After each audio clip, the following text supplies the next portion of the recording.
എന്റെ പൊന്നു ലക്ഷ്മി മോളെ എത്രയും പെട്ടെന്ന് എന്തെങ്കിലും ഒന്ന് ചെയ്യണം. ഒന്നും ചെയ്യാനില്ല മോളെ, ചുമ്മാ ഓരോന്ന് പറയുന്നതാ.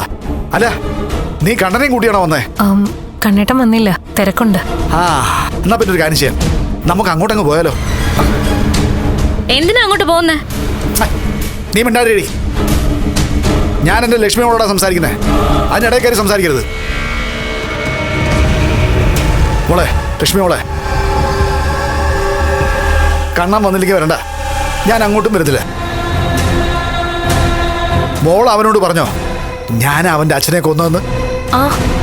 പറഞ്ഞു പറഞ്ഞു പറഞ്ഞോ?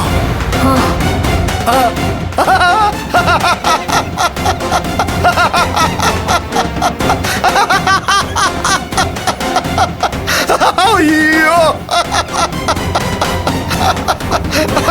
സന്തോഷായി സന്തോഷായി. അയ്യോ, ഒത്തിരി സന്തോഷായി. അയ്യോ, ഇനിയിപ്പോ ഇന്ന് രാത്രി വിഷം വരുമ്പോ എനിക്ക് അവനോട് പറയാലോ അവനെ കൊന്നത് ഞാനാണെന്ന്, അവന്റെ മോൻ അറിഞ്ഞെന്ന്. അയ്യോ, സമാധാനായി. അല്ല അല്ല, ശരിക്കും പറഞ്ഞോ? പറഞ്ഞു പറഞ്ഞു. എന്നിട്ട് അവൻ പ്രതികരിച്ചില്ലേ? സ്വന്തം അച്ഛനെ കൊന്നെന്ന് പറഞ്ഞ ഏതെങ്കിലും മക്കൾക്ക് സഹിക്കുവോടാ? നിന്നെ ഇപ്പൊ കൊല്ലാനുള്ള ദേഷ്യം കാണും അവന്. അതാണ് വേണ്ടത്. വരാൻ പറ, എന്റെ വിശ്വനാഥന്റെ മോനോട് വരാൻ പറ. അവൻ കൊല്ലാൻ തയ്യാറാണെങ്കിൽ മരിക്കാൻ ഞാനും തയ്യാറാ. പിന്നെ കൊല്ലുന്നതിന് മുമ്പ് ഏത് രീതിയിലാണെന്ന് അവനോട് ചോദിക്കണം. അല്ല, ഇനി കഴുത്ത് ഞെരിച്ചാണോ, ഇനി അത് കഠാര കൊണ്ടാണോ, അതോ തോക്ക് കൊണ്ടാണോ, ഇനി അതല്ല അച്ഛനെ കൊന്നതുപോലെ എന്നെ വണ്ടി ഇടിച്ച് കൊല്ലാനാണ് അവന്റെ ആഗ്രഹമെങ്കിൽ ഞാൻ അവൻ പറയുന്നിടത്ത് പോയി നിൽക്കും. പാഞ്ഞു വരട്ടെ വണ്ടി എന്റെ ദേഹത്തേക്ക്, എന്നെ ഇടിച്ചങ്ങ് തെറിപ്പിക്കട്ടെ. അത് കഴിഞ്ഞാ എനിക്ക് പിന്നെ വിശ്വാനോടൊപ്പം ചേരാലോ. പ്രേതത്തിനൊപ്പം കൈകോർത്ത് പിടിച്ചു നടക്കാൻ ആഗ്രഹിക്കുന്ന ജീവിച്ചിരിക്കുന്ന പ്രേതത്തെ ഞാൻ ആദ്യമായിട്ട് കാണുവാ. നീ എന്താടാ പ്രതാപ ഇങ്ങനെയായി പോയേ? മോളെ, ഇവരെ ഇവിടുന്ന് മാറ്റി നിർത്താൻ നോക്ക്. കുറെ നേരമായിട്ട് എന്നെ ഗുളി കഴിപ്പിക്കാൻ നോക്കുക. എന്നാ പിന്നെ ഇവരെ കൊണ്ട് തന്നെ ഞാൻ ഗുളി കഴിപ്പിക്കും. അതിന് എന്റെ തലയ്ക്കല്ലല്ലോ വട്ട്. വട്ട് നിങ്ങളുടെ എന്നെ കൊണ്ടൊന്നും പറയിപ്പിക്കണ്ട. പറയടാ, പറ. പറഞ്ഞാലും നീ പറയാൻ പോകുന്ന എന്താണെന്ന് എനിക്കറിയാം. നിന്റെ അച്ഛനെ അപ്പൂപ്പനെ അമ്മൂമ്മയൊക്കെ ആയിരിക്കുമല്ലോ. അവരെയൊന്നും പറയാൻ കൊള്ളത്തില്ല. നിങ്ങളെ ഈ ഭൂമിയിലേക്ക് വിട്ടത് അവരൊക്കെയല്ലേ. അതുകൊണ്ട് അവരോട് എനിക്ക് ദേഷ്യ.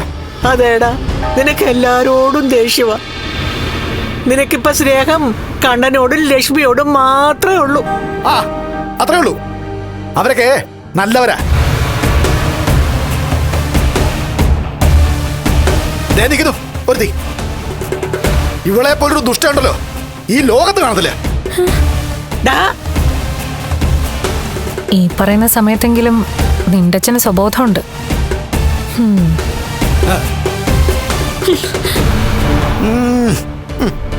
അവള് പറയുന്ന ഒന്നും കാര്യാക്കണ്ട. പറ്റുമെങ്കിലേ മോൾ അവളുടെ കരണക്കുട്ടി ഒഴുക്കൊരെണ്ണം കൊടുക്കാൻ നോക്ക്. 2 എണ്ണം പൊട്ടിച്ചാലും കുഴപ്പമൊന്നുമില്ല. അല്ലെങ്കിൽ തന്നെ നീയല്ലേ അവളുടെ ചേച്ചി, മൂത്താള്. അപ്പൊ നിനക്ക് അതിനൊക്കെ ഉള്ള അർഹതയുണ്ട്. എടാ പ്രതാപ, നീ മിണ്ടാതിരുന്നോ? ഇപ്പൊ എന്തായാലും കാര്യം നടന്നല്ലോ. നീ ആഗ്രഹിച്ച കാര്യം സാധിച്ചല്ലോ. ഇനിയെങ്കിലും ഒന്ന് അടങ്ങി ഒതുങ്ങി കിടന്നി. ഉറപ്പല്ലേ? ഇന്ന് വിശ്വനാഥൻ വരുമ്പോ കണ്ണൻ കാര്യം അറിഞ്ഞു എന്ന് പറഞ്ഞു കഴിഞ്ഞാ സംഗതി തീർന്നു.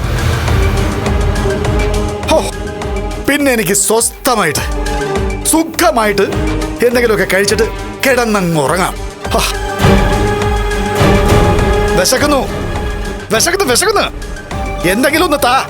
ആദ്യം ഗുളിക ഒന്ന് കഴിക്കേ. അത് മാത്രം വേണ്ട. മോളെ ലക്ഷ്മി, ഇതൊന്നു കൊടുക്കും മോളെ. ഇത് കഴിക്ക. ഇത് കഴിക്ക അച്ഛാന്ന് പറ മോളെ. അച്ഛാന്നുള്ള വിളി കേൾക്കാൻ കൊതിയാവുക.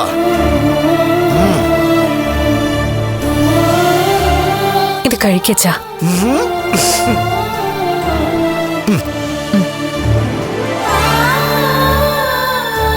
അയ്യോ,